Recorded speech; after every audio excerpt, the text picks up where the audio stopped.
সুপ্রিয় দর্শকবৃন্দ, আজকে আমরা কথা বলবো স্ট্রোকের পরে বাসায় বসে ব্যায়াম করা কি ভালো। স্ট্রোক হচ্ছে ব্রেনের একটা ডিজিজ বা মেডিকেল কন্ডিশন আমরা বলতে পারি।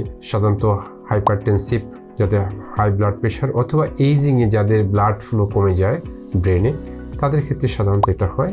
এই জন্য যখন ব্রেনে ব্লাড সার্কুলেশন, নিউট্রিশন এবং অক্সিজেন কমে যায়, তখন যেটা হয় আমরা বলি ইনফ্র্যাক্ট, অর্থাৎ ব্রেনের ইস্কেমিক কন্ডিশন।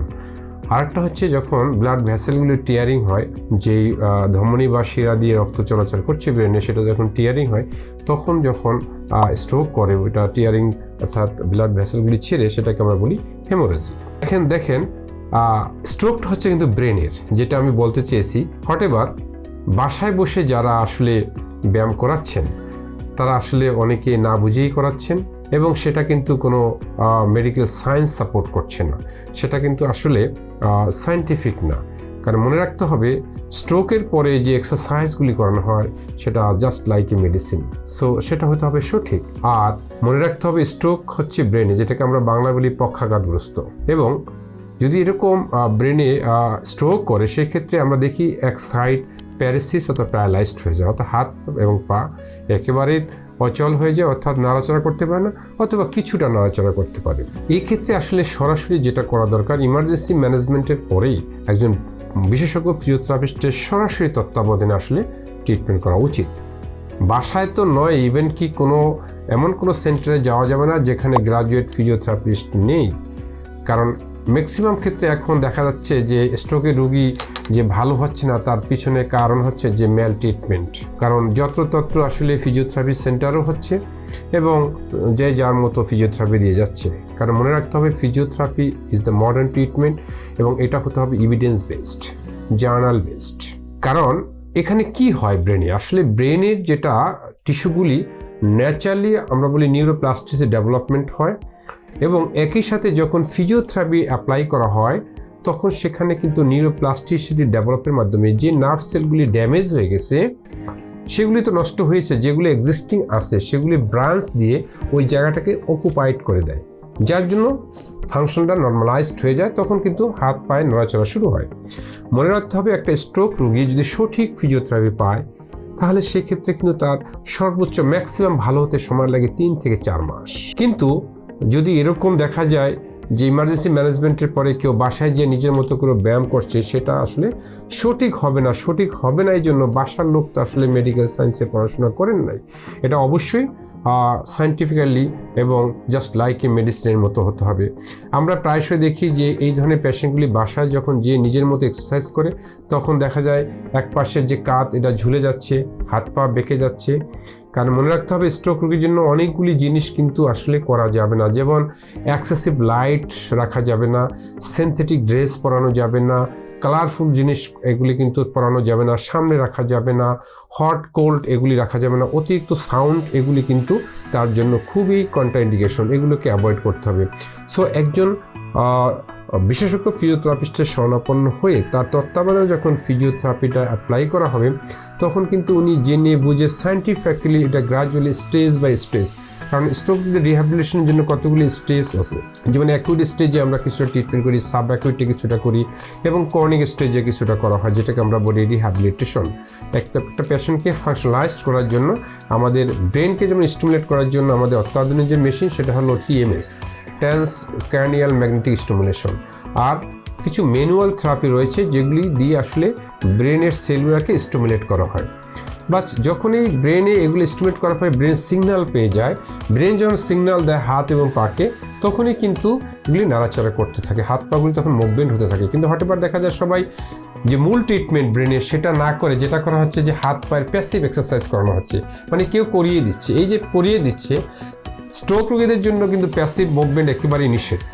কারণ প্যাসিভ মুভমেন্ট যেটা করে, সেটা হচ্ছে কোনো জিনিসকে মেনটেন করতে পারে কিন্তু ডেভেলপ করতে পারে না।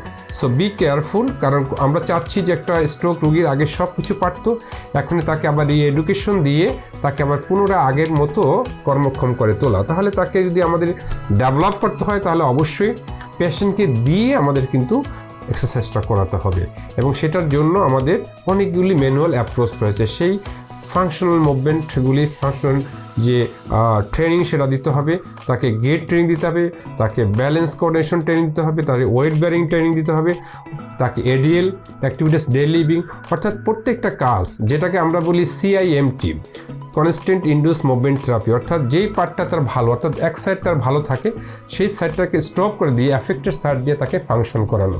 এবং এটা যখন করানো হয় গ্রাজুয়ালি উইদাউট হেল্পে, সে যখন করবে দৈনন্দিন তার কাজগুলো, তখন কিন্তু আস্তে আস্তে মাসেলগুলি উজ্জীবিত হলো, অ্যাক্টিভ হবে। সাথে সাথে আমাদের ব্রেনের যে স্টিমুলেশনের জন্য যে আমাদের ম্যানুয়াল থেরাপি এবং টিএমএস এটা চলতে থাকবে, এবং অ্যাকর্ডিং টু পেশেন্ট নিড অনুযায়ী কিন্তু ফলো আপ করতে হবে, এবং গ্রাজুয়ালি সেই অনুযায়ী কিন্তু goal set up treatment. So stage by step কিন্তু একটা বাচ্চা যেমন জন্মগ্রহণ করার পরে সে প্রথমে কিছুই পারেন না, 4 মাস পরে হামাগুড়ি দেয়, 6 মাস পরে বসে, 10 মাস পরে উইথ সাপোর্ট সে দাঁড়ায়, 12 মাস পরে যেমন সে হাঁটে, 14 মাসের সময় যেমন দৌড়াদৌড়ি করে। জাস্ট স্ট্রোক রোগী কিন্তু জাস্ট লাইকে কাদামাটির মতো, তাকে যেভাবে মডেল দেওয়া হবে সেভাবেই কিন্তু মডেলটা তৈরি হবে। কিন্তু অনাকাঙ্ক্ষিতভাবে বা আনফর্চুনেটলি আমরা দেখা যায় অনেক পেশেন্ট দীর্ঘদিন পর্যন্ত ম্যাল ট্রিটমেন্টের কারণে তার যে সফলতার হার সেটা অনেকটাই কমে যায়, এবং দেখা যায় ম্যাল ট্রিটমেন্টের জন্য তার অনেক কমপ্লিকেশন অ্যারাইজ হয়। তাই সবাইকের জন্য আহ্বান যে এই ধরনের যখনই স্ট্রোক পরবর্তী প্যারালাইসিস হয় ঘরে বসে নয়। হ্যাঁ, ঘরে বসে আপনি কখন করবেন? একজন বিশেষজ্ঞ ফিজিওথেরাপিস্টের তত্ত্বাবধানে যদি এমনটি হয় যে প্রায় 80% তার আন্ডারের থেকে ম্যাক্সিমাম ডেভেলপ হয়ে গেছে, এরপর কিন্তু উনি কিছু কৌশল মানে আপনাদের অবজারভেশন আপনাদের হয়তো শিখিয়ে দিবে, পেশেন্টকে শিখিয়ে দিবে, এবং যেটা করার মতো সেটাই কিন্তু বাসায় করা যাবে, নিজের ইচ্ছা মতো করা যাবে না। যদি এমন হয় ট্রেনটা পেশেন্ট নিজে হয়ে গেছে, বা যারা কিছুদিন হসপিটালে ছিল রোগীর সাথে, তারা কিছু কিছু এক্সারসাইজ যদি ফিজিওথেরাপিস্ট মনে করেন যে এগুলি বাসায় করানো যাবে, সেক্ষেত্রে হয়তো বা কোনো ক্ষেত্রে করা যেতে পারে, কিন্তু নিজের ইচ্ছা মতো করা যাবে না। সো এই ক্ষেত্রে আমাদের একটাই সতর্ক যে এটা হচ্ছে ব্রেনের কিন্তু মেডিকেল কন্ডিশন, ব্রেনের অসুখ। সো ব্রেনটাকে স্টিমুলেট করতে হবে, এবং এক্সেসিভ কোনো কিছু যদি আমরা করি তাহলে এটা হিতের বিপরীত হবে, কারণ এটা কিন্তু নার্ভাস সিস্টেমটা, আমাদের সেন্ট্রাল নার্ভাস সিস্টেম অটো কিন্তু মেনটেন করে। সো এটা কারো হাতে নেই, নিজের মতো করে জবরদস্তি করে ভিগোরাস এক্সারসাইজ এগুলি করলে কিন্তু রিফ্লেক্সটা অনেক বেড়ে যাবে। অনেক সময় যে হাত পা বেঁকে যাচ্ছে, রিজিডিটি হয়ে যাচ্ছে, এটা মূল কারণ কিন্তু অনেকটা আমাদের ম্যাল হ্যান্ডেলিংয়ের জন্য। সো আমরা আসলে যখন এরকম স্ট্রোক পরবর্তী প্যারালাইসিস হবে তখন এটার মূল ট্রিটমেন্টে যেহেতু ফিজিওথেরাপি, সো একজন অবশ্যই বিশেষজ্ঞ ফিজিওথেরাপিস্ট দেখাবেন এবং সঠিক ফিজিওথেরাপি গ্রহণ করবেন। আশা করি সেক্ষেত্রে যে পেশেন্টের সাকসেসফুল রেট সেটা ম্যাক্সিমাম হবে, এবং পেশেন্টের জীবনটা অনেকটা সহজতর হয়ে যাবে। তাহলে আজকে এই পর্যন্তই, সবাই ভালো থাকবেন, সুস্থ থাকবেন, আল্লাহ হাফেজ।